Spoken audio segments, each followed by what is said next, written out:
In general, NCIS is not the kind of show that carries plot lines over from week to week. The series is a crime procedural, and as such, there's typically a new case each week that the team has to solve. While stories may not carry over through successive episodes, certain character details do remain constant. We're not suddenly going to see Special Agent Leroy Jethro Gibbs start giving soliloquies anytime soon.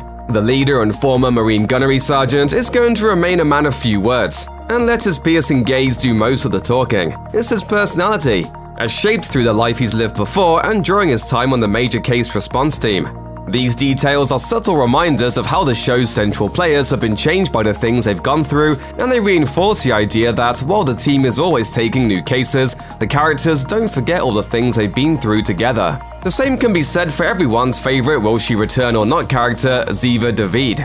Played by Cote de Pablo, her prior life and her time alongside the NCIS team has shaped her personality. In fact, one case in particular had a noticeable impact on her wardrobe. The case in question was investigated in the 16th episode of NCIS Season 4, entitled Dead Man Walking.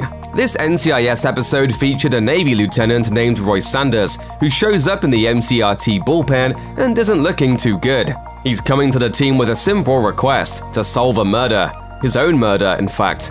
No, he's not a ghost visiting them from beyond the grave. As he demonstrates by removing a clump of hair, Roy has realized he's been poisoned with radiation and will meet an untimely end.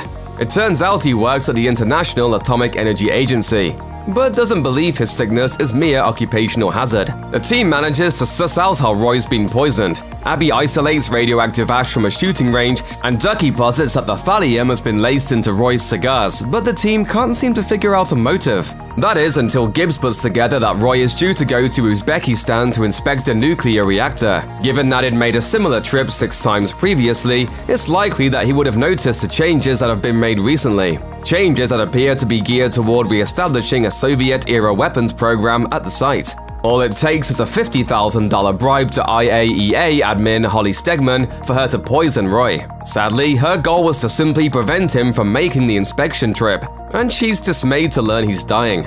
Roy Sanders and Ziva David form a close bond over the course of the episode, in part because Ziva actually recognizes him, but can't figure out why at first.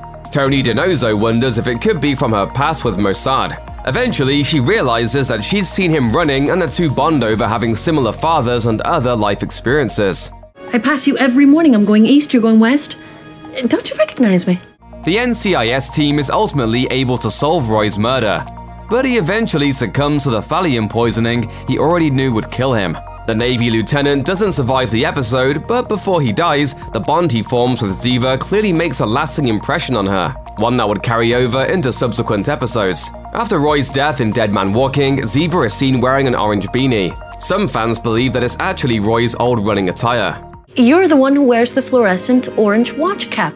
It's a devastating episode, in part because Roy had quickly established himself as a likable character, and as someone with whom Ziva had a real connection.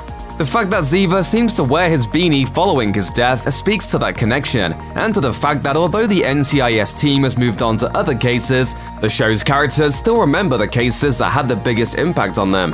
That orange beanie became a regular part of Ziva's identity, and although it's a subtle detail, it's one that fans on Reddit noticed and appreciated for what it represented.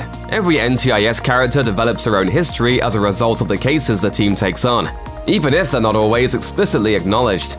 Check out one of our newest videos right here. Plus, even more Looper videos about NCIS are coming soon. Subscribe to our YouTube channel and hit the bell so you don't miss a single one.